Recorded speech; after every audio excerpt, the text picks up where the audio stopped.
Assalamualaikum warahmatullahi wabarakatuh. Perkenalkan, kami dari kelompok 10B yang beranggotakan Ekawati, Elsa Novitasari, Fitria Rosa Damayanti, dan juga Ririn Hidayat akan menjelaskan materi tentang struktur dan fungsi jaringan tumbuhan.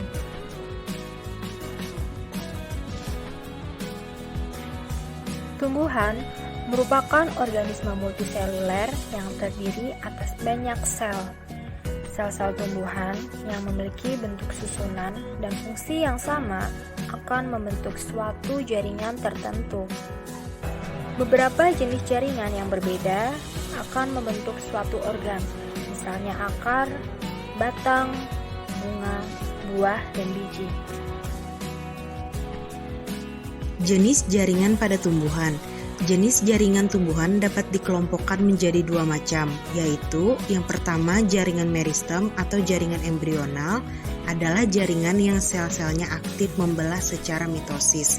Yang kedua jaringan permanen atau jaringan dewasa, bersifat non-meristematik atau tidak aktif membelah.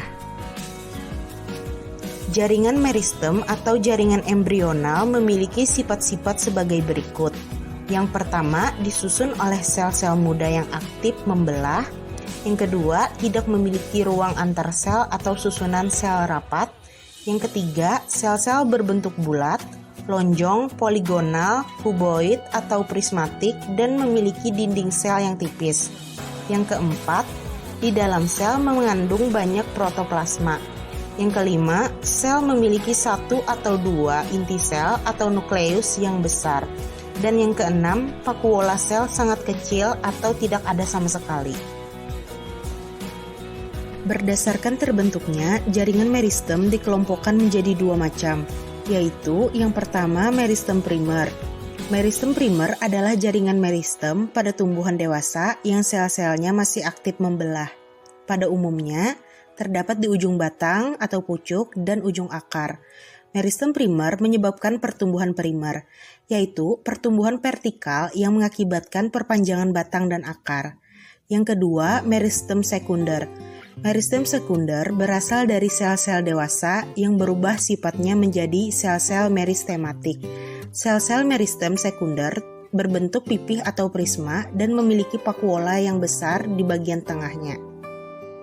Berdasarkan posisinya pada tubuh tumbuhan, jaringan meristem dapat dibedakan menjadi tiga macam, yaitu yang pertama meristem apikal atau meristem ujung. Meristem apikal terdapat di ujung batang atau pucuk utama, ujung batang atau pucuk lateral, dan ujung akar. Yang kedua, meristem interkaler atau aksiler atau meristem antara. Meristem interkaler terdapat di antara jaringan dewasa atau jaringan yang sudah berdiferensiasi.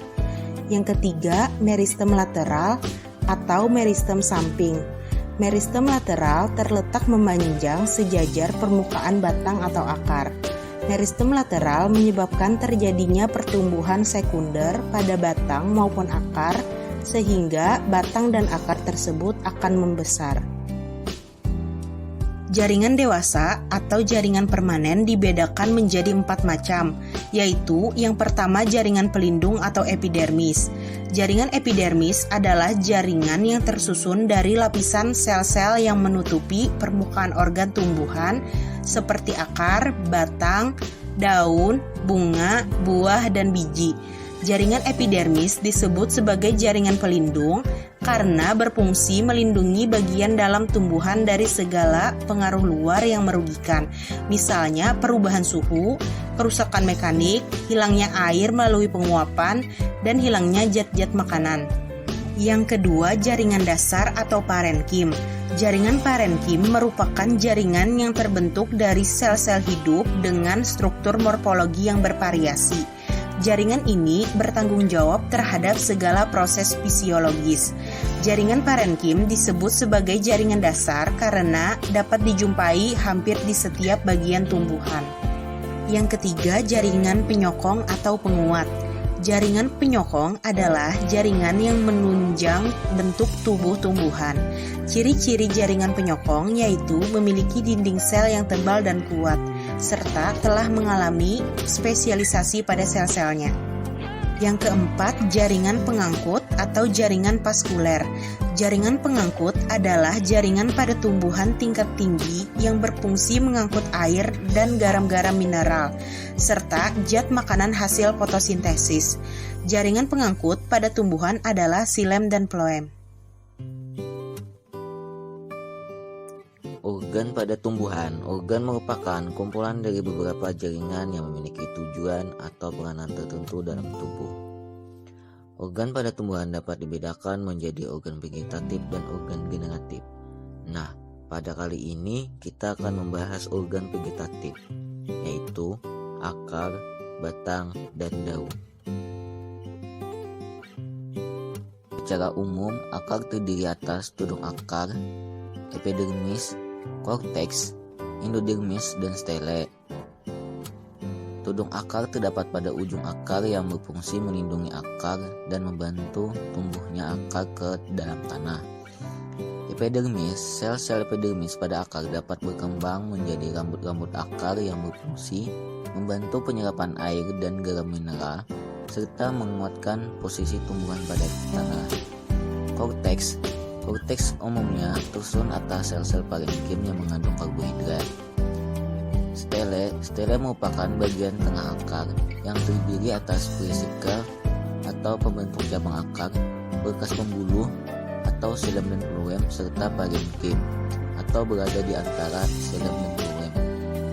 Struktur akar dikotil dan monokotil memiliki perbedaan, yaitu akar tumbuhan dikotil memiliki kambium di antara xilem dan floemnya atau tipe kolateral terbuka, sedangkan pada monokotil tidak terdapat kambium di antara xilem dan floemnya atau tipe kolateral tertutup.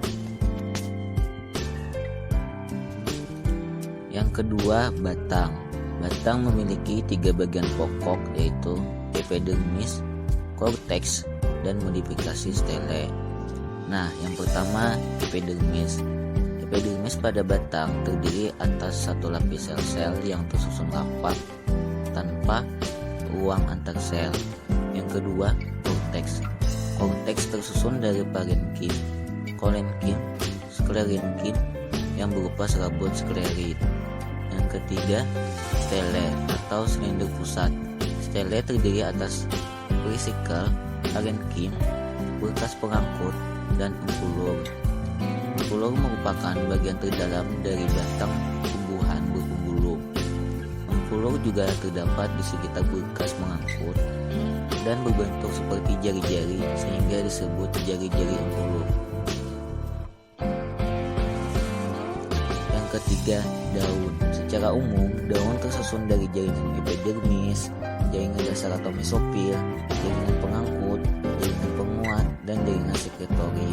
Nah, yang pertama, epidermis. Epidermis daun terdapat di permukaan atas dan bawah.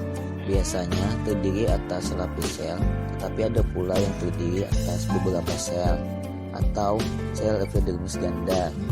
Misalnya pada daun Ficus sp, Nerium sp, dan Piper sp. Yang kedua, mesopil. Mesopil terdapat di antara epidermis atas dan epidermis bawah. Pada tumbuhan dikotil, mesopil berdiferensiasi menjadi jaringan tiang atau parenkim palisade dan jaringan bunga karang atau parenkim spons. Yang ketiga, jaringan pengangkut. Jaringan pengangkut pada daun yaitu berupa tulang daun. Yang keempat, jaringan penguat. Jaringan penguat daun berupa kolenkim dan sklerenkim. Dan yang kelima, jaringan sekretori. Jaringan sekretori dapat berupa kelenjar sel resin, sel tanin, atau sel merosin. Perbedaan anatomi tumbuhan monokotil dengan dikotil. Pada anatomi akar tumbuhan dikotil memiliki ciri-ciri yaitu tidak memiliki parenkim sentral, memiliki kambium di antara xilem dengan floem. Xilem primer terletak di pusat akar dan floem primer terletak di luar xilem primer.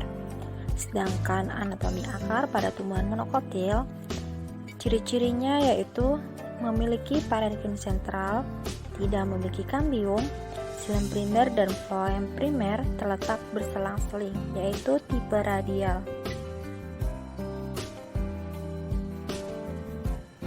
Anatomi batang tumbuhan monokotil dengan dikotil memiliki perbedaan. Pada tumbuhan monokotil, batas antara korteks dan stel kurang jelas. Antara xilem dan floem tidak ada kambium, yaitu tipe kolateral tertutup. Sedangkan pada tumbuhan dikotil, batas antara korteks dan stele jelas. Antara floem dan xilem terdapat kambium, yaitu tipe kolateral terbuka. Anatomi daun pada tumbuhan dikotil memiliki jaringan parenkim palisade pada sisi atas dari bagian atas daun, sedangkan pada tumbuhan monokotil tidak memiliki jaringan parenkim palisade, tetapi tersusun dari sel-sel parenkim yang struktur dan ukurannya seragam. Sekian penjelasan materi dari kelompok 10B. Terima kasih sudah menonton sampai akhir dan wassalamualaikum warahmatullahi wabarakatuh.